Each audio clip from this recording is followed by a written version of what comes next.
We're going to talk a little in this video about using a blog as a marketing tool. I want to identify a little bit, a few more characteristics, the difference between a blog and a website. In the video you just watched with Lee Lefevre, you saw the platform of blogs is a little different than websites in that it's usable content. It's much more like a newspaper, and you're much more like a publisher than a marketer using a blog.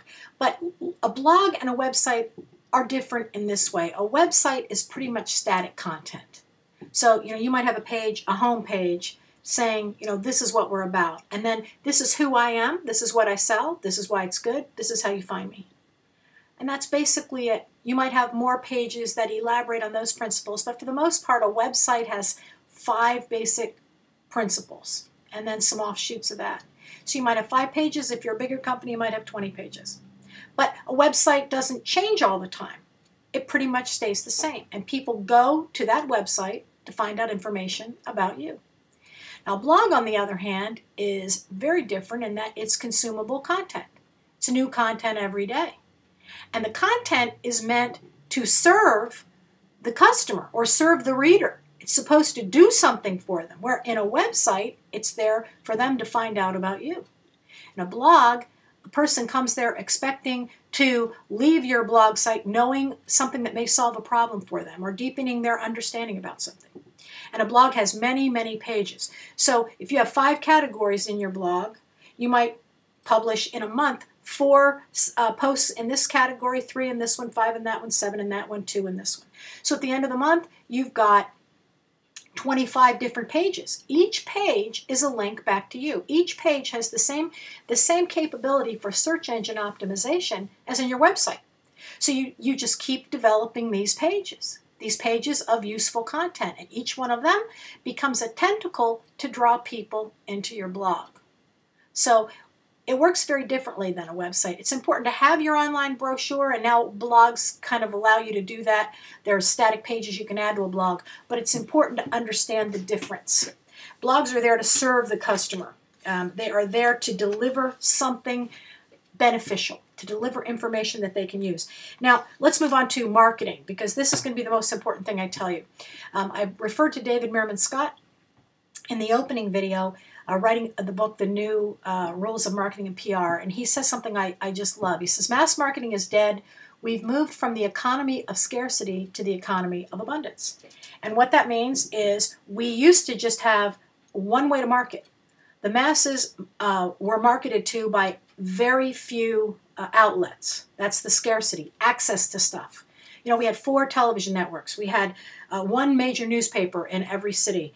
We had maybe a dozen magazines most people read. You got a lot of stuff through the mail. But other than that, there wasn't this constant stimulation. If you wanted to buy a car, you went to the car dealership near you, and you bought what they had.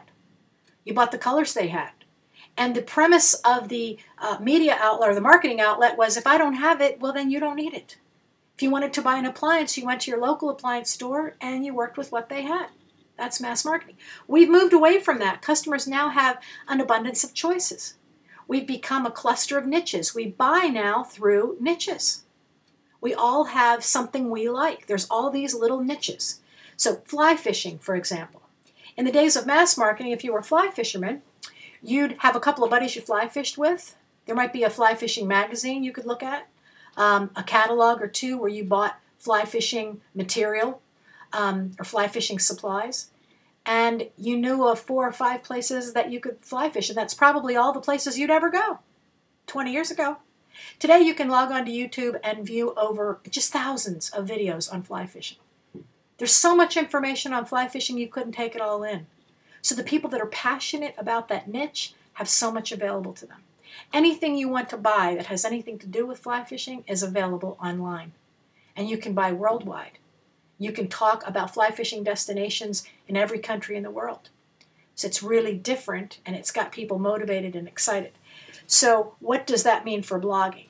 With your blog, you address a niche or 2 or 3. And through working with other blogs and getting online and seeing what other people are saying about your industry or niche, what customers are struggling with, what your competition is doing, you can find all this out by just being online.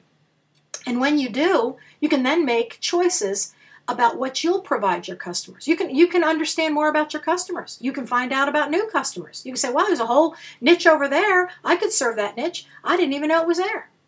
You can find that out by reading blogs, commenting on blogs, and engaging in social media. And we'll talk about ways to do that in a real timely, organized way so it doesn't consume an enormous amount of your time. But this is the most important thing that I will say, is that the importance of joining the conversation in the blogosphere, of listening to what people are saying in your industry sector, identifying new customer personas, finding out what their problems are, and then with content, offering freely something to help solve those problems. That will just keep bringing more people through those niche funnels. They'll tell everybody else about you. And you can use social media platforms like Facebook, LinkedIn, Twitter to draw more people into those niches. But it's about listening to the conversation, finding out who your customers are, finding out what their problems are, giving them a way to solve them, that you get exponential results through blogging. I'm going to give you just a quick example of this, and then we'll go to the next video, which is about how to really build out your niche. I write about thin places or mystical places in Ireland. And when I began studying the niches, I realized that I was my only connection to people on this subject were mostly Christians, Catholic or Episcopal, people in the Celtic Christianity tradition, interested in nature and the mystical nature as it applies to the sacramentality of the Catholic Church. And that's a big niche. It's big. I mean, it's big for that little total niche. But I found when I was on the blogs and when I was looking at what other people were saying, I was commenting on other blogs, that there's also a scientific group, a group that believes there's earth energies running through the earth that scientifically create a sense of energy around certain places which awaken our senses. That's another niche I didn't know about. I also discovered the mediums, the psychics. This is very important to them, and they have a whole opinion about why these thin places exist. Another niche. I found out travel was important. People were saying, I want to go to those places, and I began to lead tours. I only would have known this had I been looking at blogs. So as I see what people want and what they're saying, I begin to expand what I'm servicing through my blogs. I have 5 blogs. I have a few Facebook pages. I have 2 Twitter accounts.